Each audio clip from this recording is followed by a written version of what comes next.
Friends and comrades, I am Admiral Andre, and today is a most auspicious day. Today I'm starting a new series on this channel, and as you can see, it will be with Train Fever, which is definitely one of my favorite games, especially in the sort of Train Tycoon genre. I would say for myself it's definitely up there with Railroad Tycoon 2 and 3. I never played the first one, unfortunately, but maybe one day I can go back and revisit those ones as well. But what makes Train Fever such a timely game to play right now is because its successor, Transport Fever, will be coming out in only a few days. It's now less than a week, so another very exciting thing that I'm looking forward to, and it's always good to have something to look forward to, don't you think? Anyway, let's get into it and just see what we can do. New game. I've got this user-created DLC thing installed here, the Nordic pack, but I don't think for this Let's Play it will be the one I'm going to go with. I want to go back to the Wild West, and to do that we need to go obviously to the USA, and this was a DLC that was released by the developers. That's why it says DLC, but I believe with the Transport Fever game that's coming out now, the USA and Europe will be the two main parts that you get with the game already, so it won't be another DLC, I think. Anyway, I think a good setting for this map should be medium. That will give us a lot of room to grow, but it won't be too overwhelming, and I'm not too sure how a large map will perform right now with the recording and all of that, so medium is good. Hilly, I like that actually. I know a lot of people, especially who make Let's Play videos and so on of this game, they shy away from the hilly map because it might be a bit more difficult or whatever the case might be. For me, this is very much an attractive option because it creates so much scenic things to see. So bit of an oxymoron there, but anyway, it does create a lot of nice scenery and some interesting features. Instead of just having a simple straight railroad line, we actually have to curve and deviate and work with the terrain. That's what I like. So it's hilly. Difficulty medium, I think again is a good balance there. Not too hard for this Let's Play, but still not everything on a silver platter. Then lastly, the start year. If we want to go back to the Wild West, which I want to do, then it must be 1850. The sea doesn't matter so much. I've heard that it does depend somehow on your own computer specifications, so I don't think if someone else tries to use the seed they will get exactly the same map, but I might be mistaken. So let me just press randomize 3 times. 1, 2, 3, and that's the seed that we're working with. So let's get started. And there's of course the Wild West. Fascinating time in history, I must say. And I'm so glad the new Transport Fever will have a campaign mode. I'm very much looking forward to that. This is definitely one of my most hyped releases that I'm waiting for. Here we go. Let's just pause that, and I put the music off so I can just let it play again. Very low level. It can get a bit repetitive, and I also don't want to run into any copyright issues, so just level 1 audio. Then this screen of course is just to tell you how you work the mouse and move the camera and all that, so not too important. So let me just move around on the map and just get a bit acquainted with it. So very nice riverside by the river that you don't always get. So let's see, very interesting here to have this giant road bridge across this lake. Interesting. Someone was deciding, no, it's just going to be too much effort to go around, so let's build this bridge right across it. So this is basically then the main feature here is the lake. The river splits the map in 2. So on the east side, let's just see, this is the east side. Berkeley, Houston, San Antonio, Huntington Beach and Gainesville, it seems, and Riverside. So those are the towns on the east side of the map, and we've got some nice mountains.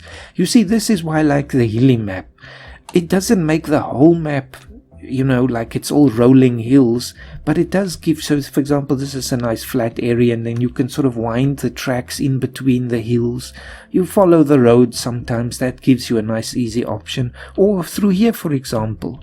But at least it's a bit more interesting than just a bland flat map. So let's see what's on the west side of the map here. We've got Westminster, Downey, Fresno, Virginia Beach, Tacoma, Joliet, what else? Philadelphia and Lansing. Now, just another useful thing to do is to just go to the map of, or the list of all the cities or towns, definitely in 1850. These are very small towns, not cities. And just go population and sort them to see which towns are the most populous, because those are oftentimes the best ones to begin with. Not always and not necessarily, but it can help. Let's see, Berkeley. If we want to just quickly go to it, we click there and then on that little target icon. So Berkeley is up here in the north east. Still looks very small, but it is the biggest town. Then Westminster, I think, was on the bottom here. So they're on opposite sides of the map. Not practical at all for a starting position. Let's see, Gainesville. So Gainesville is also in the other corner. But here's perhaps an option. Gainesville to Riverside. I think that will be a workable situation. So that's the third and fourth most populous towns. And they're both over 200 people, so still a very small town, but they're so close it makes for a very easy connection. Shopping facilities, I never really pay too much attention to these numbers, to be honest, but if we look at the shopping, we can see that neither of them really has enough in terms of population. Jobs, Gainesville definitely has too few jobs, I think, and leisure facilities as well, so there is definitely an incentive for people to move between the towns. So the next thing I do is just to go to the overlays here and just look at the land use and the contour lines. Contour lines are very important if you're playing on a hilly map like this. And if you just tilt your camera, you can actually start to see why it's so important. Because you can see there very easily the sort of how the different altitudes compare. So if you want to build a rail line on a certain contour line, you just follow that all the way. Very easy. But here, luckily, it's very low elevation, so that won't even be an issue. Let's just see here, Gainesville or Riverside. You know, I've actually been to Riverside in California. There might be other Riversides in the USA, but that's the one I'm thinking of. So I want to make that my starting location, and I want to sort of use this as my imaginary headquarters, basically. So then Riverside, very nice town, I must say, very nice people as well. A station, I like to build the passenger station near to the residential areas. I think it makes more thematic sense, but if you have a good transport connection inside the town, it doesn't matter where you put the station, because people can just take your coaches to get there. So if we want to just have a look at this now, a good position for the station. Let's just open up the station. Number of tracks, I like to have 2, and we'll just leave the platform length in 1850, and for the foreseeable future at least, we won't need more than that. So let me just rotate this, and let's just see what we can do. The problem on a hilly map, of course, is that if you're building on a slight incline, and this is a very slight incline because the contour lines are so far apart, but you can see there it's still going to cost us more than $250,000 to actually build the station. And it's not really because the station is so expensive, it's because the landscaping is so expensive. So another option might be down here. Look at the difference there. 89,000, definitely under 100, so we can save a lot of money by just building it near to the river. So maybe that's a good thing to do. We can make some kind of transport network to actually help people to get to the station. So I think just for myself, that's something I want to try. Let's put it somewhere like that. There we go. And now we've saved a bit of money. It's not so important because we can take out a lot of loans in this game, but still, it does help to just get started. Let me just have some coffee here. Ah, very good. Now, let's have a look at the road network. I like to do this first because I sometimes forget. Then I hook up all of the lines and then the road network is not connected, so nothing is happening. We can just curve this road a little bit. That should look nice. More or less like that.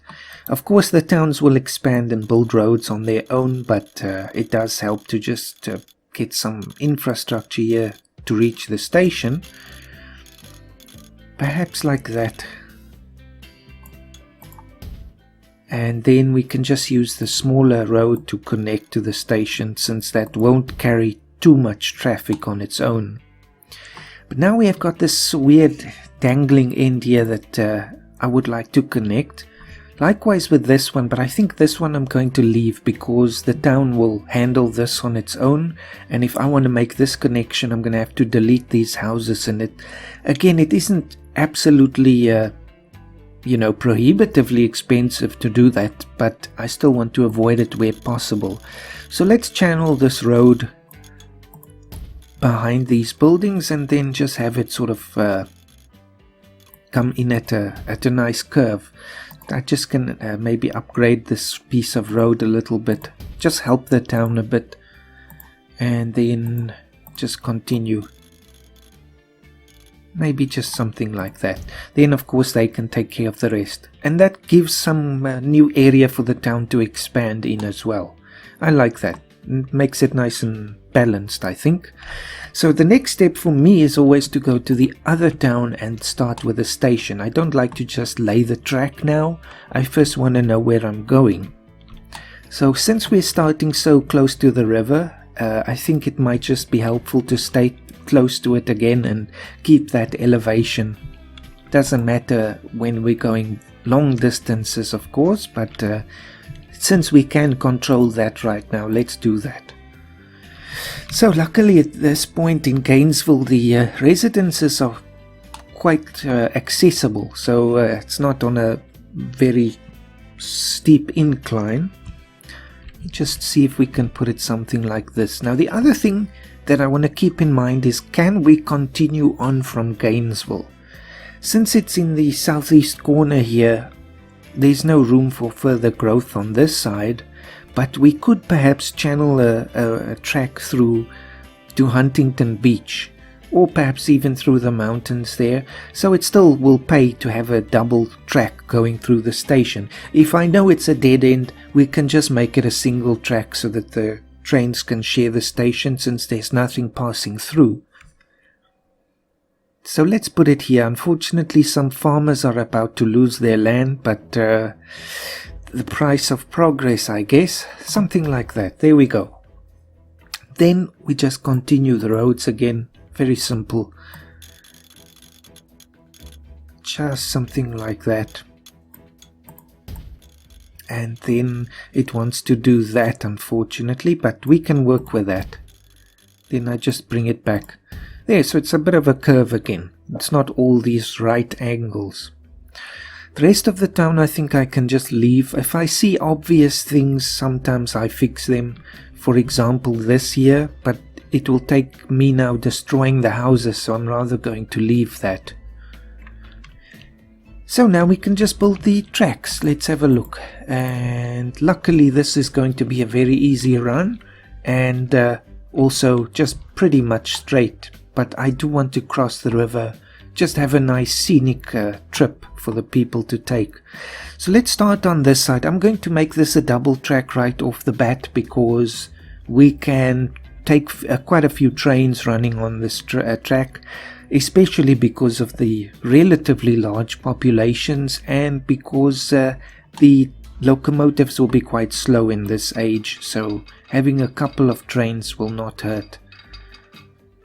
Let's just make it straight. And the second one as well. There we go. So also we have no problems crossing the road. Sometimes that is an issue, but luckily not at the moment.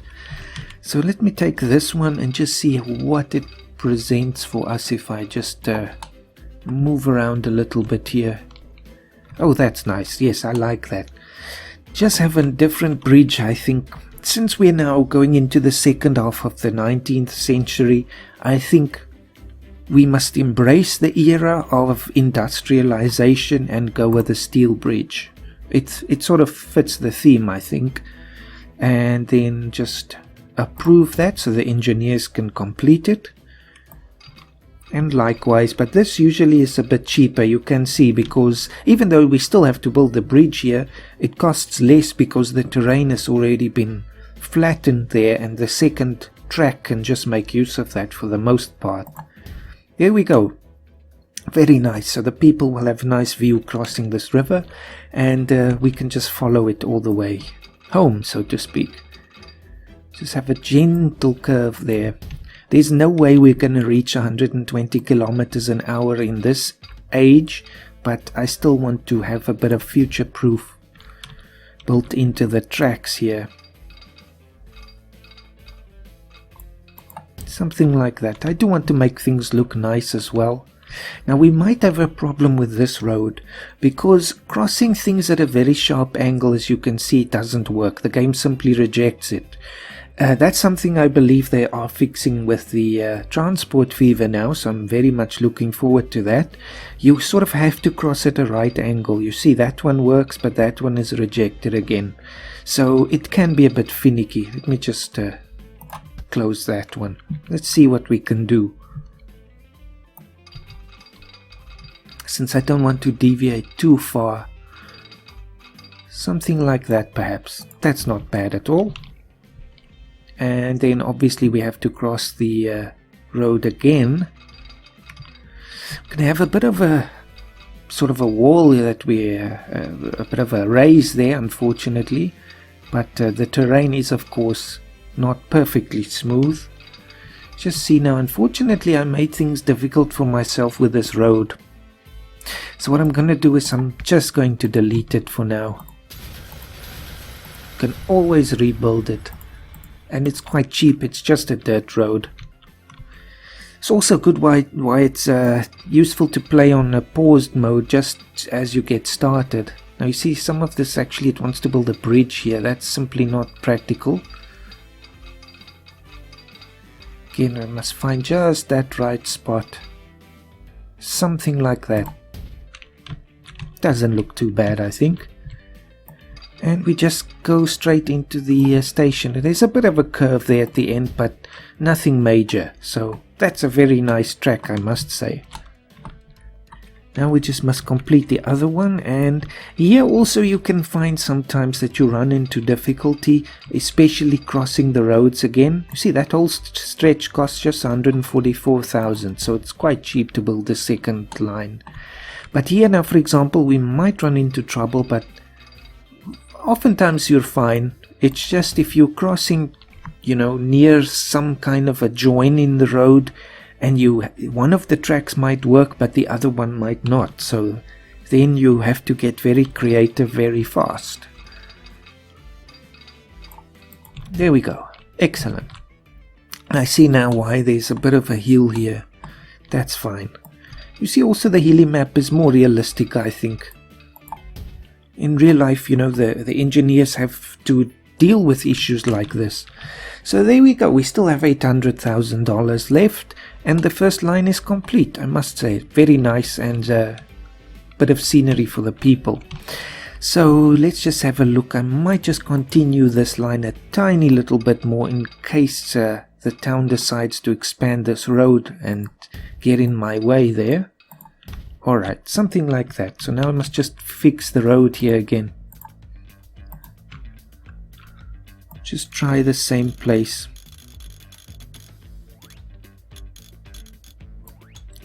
There we go. Not too much of a difference. Perfect. We can smooth the terrain out as well. We just have to look at this tool. But I don't know, it might not look so nice. Can be fine, I think. Some places, of course, when the road dips into the land, it makes a cut into the landscape. But that's part of the feature, so I want to leave that just like that. Don't want to mess too much. It does cost, but not a huge amount. So if you find that your railways or your roads leave these sort of imprints in the land and you want to get rid of them, just play around with the landscape tools there. That looks better. So before we get started, this is all just on pause. Let me have some more coffee.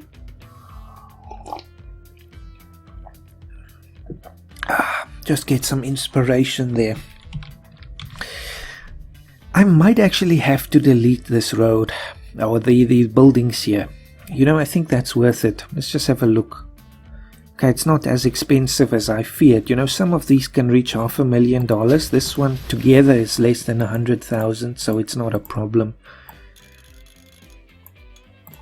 There we go. Because what I want to do actually is start a coach line right off the bat, because the stations are not very close to the residential areas and I want to make it accessible for people. So let's again start in Riverside. That is our home now. Just go to the stations, or well, it's not a bus station yet, but a coach station, I guess. And one of the things I also like to do is to just start in the middle of the town. Sometimes I've actually struggled a bit with the coach and the bus systems, because they will start off very profitable, but later in the game they will just become unprofitable. And it might just be because people have their own automobiles later on, but I think it's more than that. I don't know, I still haven't figured that one out completely. It might be that I have too many stops, or that I have too many buses or coaches running on the route. So that's also something to look out for. And I'm really actually happy because I saw in some of the previews of Transport Fever that they have a footprint now for the different buildings, like the bus stop. So you can actually see very clearly how many houses you are going to reach with that stop. So you don't have to have one on every block or something like that. It's very clear. Unfortunately, we don't have that yet, so I'm not exactly sure how far people are going to walk, so it's just something to keep in mind. Okay, I see a possibility here. If we just put this on the right side, and where I live, we drive on the left side of the road, so I sometimes get a bit confused when I'm laying out my routes here. But anyway, so we'll stop there on the other side of the road. The people can just cross, because I sort of build it backwards now. So that one is a good spot. Again, I might be building too many of these stops, but anyway, right in the center of the commercial district. Let's just put one here. I'm sure these people can walk there. And again, these two might be too close together, but I'm not going to be too finicky. One there, one there. And how is this now going to work? I don't know. You see, I'm already getting confused with the right and left sides of the road now. So if we work backwards, that's correct, that's correct, that's correct. So it goes backwards. So, no, hold on. No, that's fine, because this will be the right hand side of the road. And then obviously it goes back there. Okay, I think we've got it. Let me just make the actual route now. So we will start out at the station again. I'll just say new line. And now we have to go the other way. So I don't think no, you see it's... okay, there we go. I don't think this is the most efficient way necessarily. So if you've got your own way, that's a good thing, I think. But anyway, this reaches some more parts of the town. So as it grows, we can start expanding. So let me just rename this, because later on we will have so many lines it will be very confusing. So Riverside, you see, oh, I must delete the whole thing. just say Riverside bus. And of course we don't have buses yet, but it's still clear what that means. Now let's go to the other side, to Gainesville. Just do the same thing.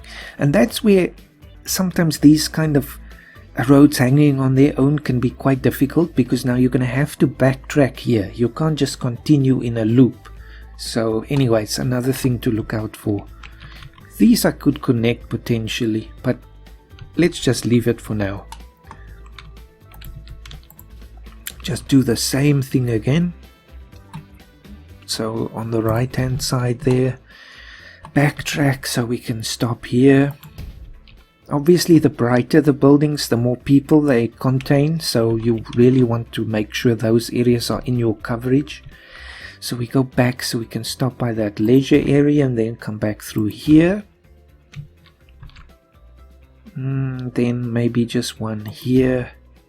And then I don't know, then we just have to turn around, I guess. So now I'm not too sure. Should we still stick on the right hand side? I guess so. Let's just have that one. This should cover all of these people. I find that the industrial areas don't get as many visitors for some reason. Because what I've done, one of the things anyway I've tried, is to have a central stop in the commercial district. Because after all, everyone has to visit that at some point.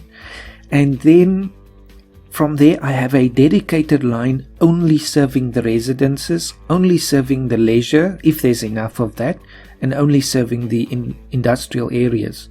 And then I bring them all together at the central station, from where I also have a dedicated station line. But the problem is the residential one gets a lot of passengers, but the industrial one does not. So I don't know if it's just because it takes fewer workers or something, but anyway. Now I just have to complete this, and this is where I'm getting confused with my backtracking. After all, we're going to have to go back to that anyway. So maybe somewhere here, and then they can somehow go there. Anyway, let's just see if this makes sense. I think I'm confusing myself, and then that shows it's not going to work so well. Okay, let's actually start with this one. Then that was the one before. Then it was this one. Then this one, then this one, then that one. No, this is a mess. Okay, let's just start over. No, this is not gonna work. Okay. Because the thing is, I don't know where it's gonna go now after we hit the station. Okay, it's very clear. It goes back here. Back there, back there, back there, back there, back there. So we start here then. And from there, since we're now going to the station. Am I just confused now? Okay, let me just build it like this. Let's just take the easy option. And then you see it must make this weird switch. No, that won't work. Just delete it all again. Just bear with me with my fumblings right now. Just see if we work back again. That one, was this the last one that I built? And why are they these two so close together? No, you know, I'm just gonna pause the video here while I sort this mess out, and then I'll get back to you in just a sec. Alright, that wasn't too difficult. I just started at the back again and sort of winded my way through. So I think that works. The problem is just this area now. It's very isolated, so let me just try and put a stop in there. And now I'm really gonna have a fun time, but now it should be easy. So this one stops here twice at the center of town, which is fine, I think, since that is again very accessible in the middle of town.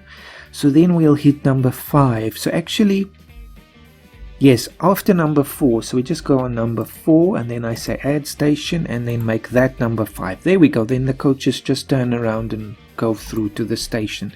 Excellent. They'll still delete that station. It was just superfluous. Now the next thing to do is to build the depots, and I think what I like to do usually is put it in the industrial zones, because it really is the kind of an industrial building. It's like a workshop, and just put another one up, and let's see, where's a good place for that. There we go, very nice. So all I have to do now is to purchase the vehicles and let them get started. I didn't rename the other route yet, so let me just do that quickly. So I accidentally started another one here. Let me just delete that. So this one is, just delete that, Gainesville bus. There we go. Easy enough. Now I think if we look at the size of the towns, about 6 or 7 coaches will be enough, I think. The good thing is we can just buy them all at once, 3, 4, 5, 6, 7, and just set them on the Gainesville line. They will space themselves out automatically over time. I know some people, like, they'll buy one and then they'll wait, or they'll put the second one on hold or something like that. You really don't need to do that. The vehicles are smart enough to space themselves out. Obviously, when you're building the trains, then it does make more sense to space them out, because even though they will do it themselves, it's going to take a long time because the journey times are so long, at least compared to the coaches. So that's 5, 6, 7, and we'll just put them in Riverside. There we go. One more thing to do, and that is just to set up the line for the station. So we start in Riverside and we go through to Gainesville. Very easy. There's a couple of things I still need to do actually to the line, but I'll just do that once this is finished. So just rename this Riverside Gainesville. There we go. Now here's the other thing. Again, because the vehicles like to drive on the right side of the road, which is not necessarily the synonymous with the correct side, but at least from where I live. But anyway, I'm going to have the trains also run on the right side, or the right track here. Now to do that, all I have to do is to build basically a kind of a switch here. Again, having it nice and long means that the speeds can be relatively high. And I just have to do the same thing on the other side. And now I just have to think, because I want them coming into the station on the right side and then leaving on the opposite. Here we go, that's a nice one. Now, oftentimes I like to just build a diamond crossing, but I think for now, let's try this. I haven't done this one before, because I think this will just give me a bit more control over the actual movement of the trains. All I must do now is put some signals in, because if we have multiple trains running on this track, they can get a bit troublesome if you don't have signals. They'll wait in the station while the other one is anywhere else except in the other station. So I want to give them some room to move actually. So let me just see here now. How am I going to do this? Alright, it's going to be like this. Just before it hits the station, I will have a signal somewhere. Where's the first spot? There. So this will just tell the train to wait if there's another one in the station, so that it can just clear and go onto this side of the track. That will be good. Just one there. That also tells the trains to move on the right side of the tracks as well. Let's just have a look here now. I must do the same thing. Okay, there we go. And then somewhere in the middle, luckily it's not a very long path here, I can just put some more signals. Again, I have to be careful that I put it facing the correct way, because you can actually put them in the middle as well, but then the trains will become confused, because you're now telling them they must go, on the right one, but then you're telling them they must also use it for the other side. So that can be a bit troublesome. So just make sure about that. There we go. One more maybe here somewhere. And this is a long stretch, so we can have another pair. That should do. There we go. So now this is all set up. We can just forget about that. Just take off the contour line so we can see a bit more visually there. And since Riverside is the hub, I think this is where I want my train depot to be as well. So to do that, I just have to again make sure that we are figuring out what to do correctly. So I want them to come in on the right side here. So we're going to have to build a diamond switch on this side, I think. It will be necessary. Well, maybe not. Let's just have a look. Because now they're going to have some confusing orders here, I think. There's a big potential for mess ups when you're building these kinds of switches and things. There we go. Let me just do this again. And so just in case there's a train on this line, I want the ones coming out of the depot to just wait. I don't want the active trains to wait for the new ones. Now, let me think about this one. Is it going to know what to do? I think so. The first time it stops here, it might actually go onto the wrong side of the track, so to speak. This one, and I want it on that one, because coming from the other town, I wanted to just keep going straight. But it won't matter. As soon as it leaves here, it's going to have to fall in line with that signal system. Anyway, so let's proceed. I've set up the line, so we can just buy a train now. Only option we have in this time is the Baldwin 6 wheels. Unfortunately, it only has a top speed of 40 kilometers per hour, so this is still going to be a long journey, even though it's very short in terms of the map anyway. So let me just buy that. No, not enough money, so there we go. Now I must go to the bank manager with my hat in my hand and beg, please sir, can I have some more? And just say borrow. Just about 2 million, I think. That's 3.9 million total loan, because we started off with a loan, but we can go up to 10, so not a problem. So buy that one, and then let's have 3 of these passenger cars. Let's just see, well, one of the things to look out for is you can get a situation where your passenger cars have a higher top speed than your locomotive and vice versa. In this case, they have a higher top speed, so it's fine. But you don't want to have a faster locomotive using the slower carriages, because they cannot go as fast as the locomotive, meaning the whole thing must slow down. So just keep that in mind.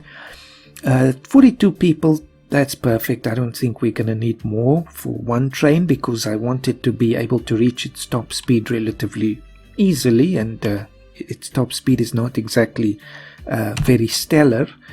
Now all I have to do is say the line. Where can I do that? And Riverside, Gainesville. There we go. At last the clock starts running.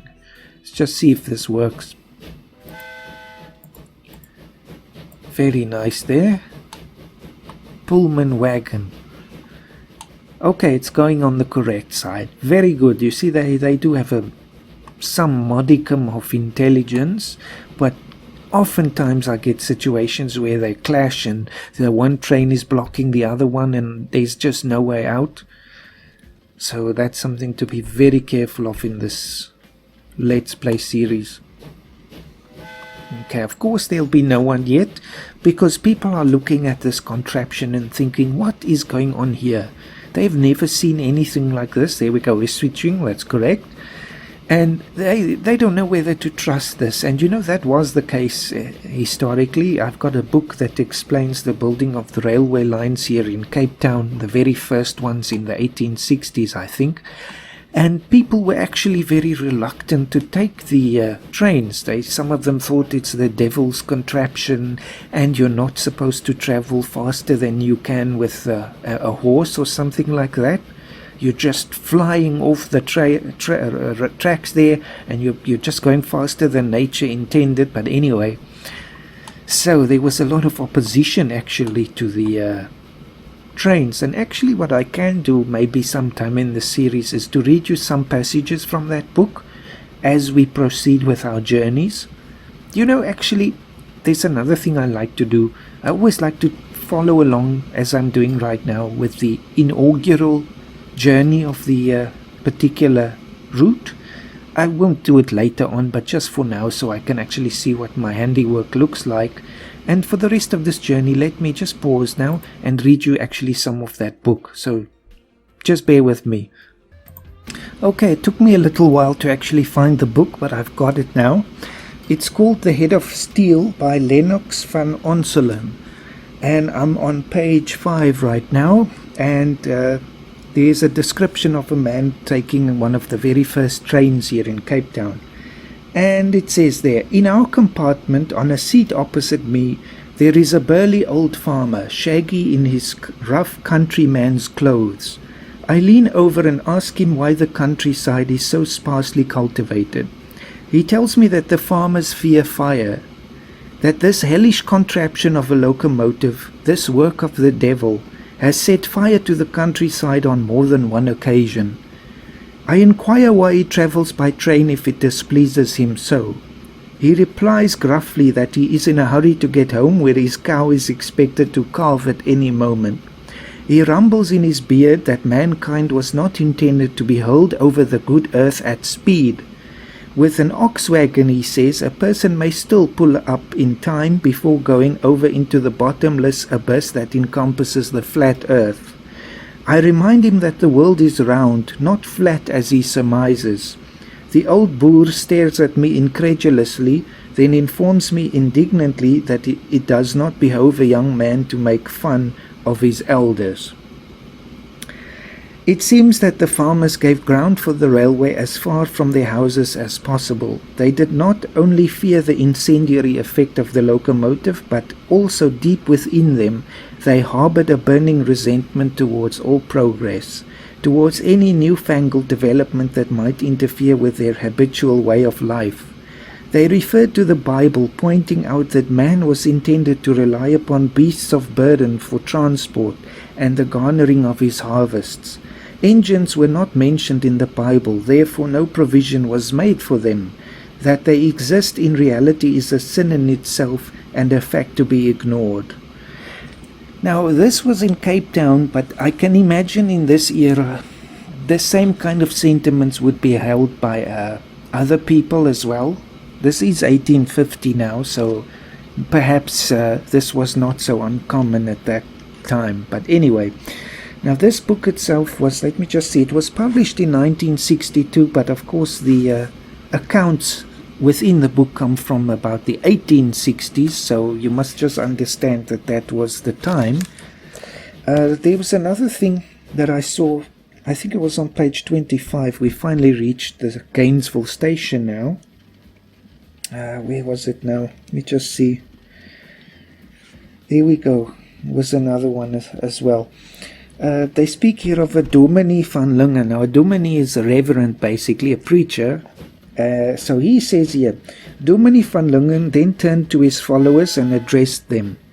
The councillors of the Paarl municipality, and that's a town outside of Cape Town, are the ones selected to preserve our rights and privileges. It shall be made known to them that they were not given any mandate on election to dissipate these rights and privileges.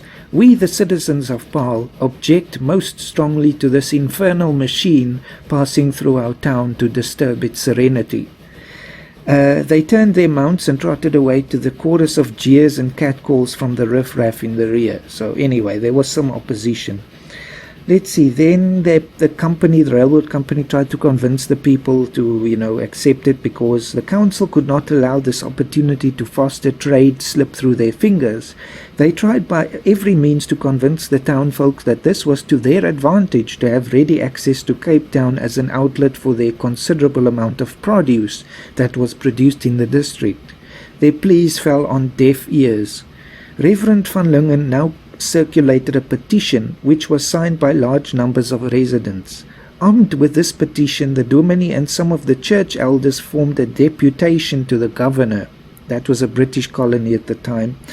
The government, who had too much at stake, refused to consider the matter. So you can see the government is very much in favor of the rail line.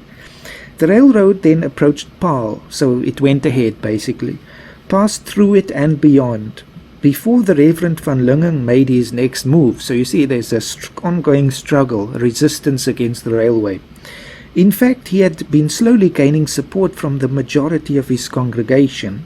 When the matter had smouldered for a year and 5 months, the last section of the line was opened for traffic to Wellington, which is another town near Cape Town, but a bit further away actually.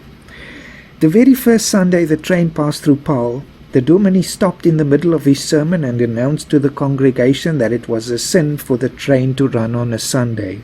He added that the thing made so much noise that he could hardly think, let alone speak. Now the minister and his church council brought their well-laid plans into effect. They called a meeting which was attended by large numbers of people. At this meeting they announced that they were forming a stagecoach company to compete with a train.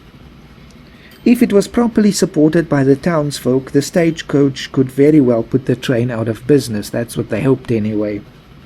Before long, the Paarl Omnibus Company was established. It had an impressive list of shareholders, among whom were some of the foremost residents of Paarl. The names of these shareholders were laboriously written down in longhand on a scroll some 20 feet in length. This document may be seen today in the Huguenot Museum in Paarl. And then the stagecoach started running there, including on Sundays. In the book, yes, the author writes, how the dominie and his elders reconciled their consciences with allowing the coaches to run on Sundays will never be known. The shareholders of this company stipulated they would discontinue their activities the moment that the Sunday trains were withdrawn from the route.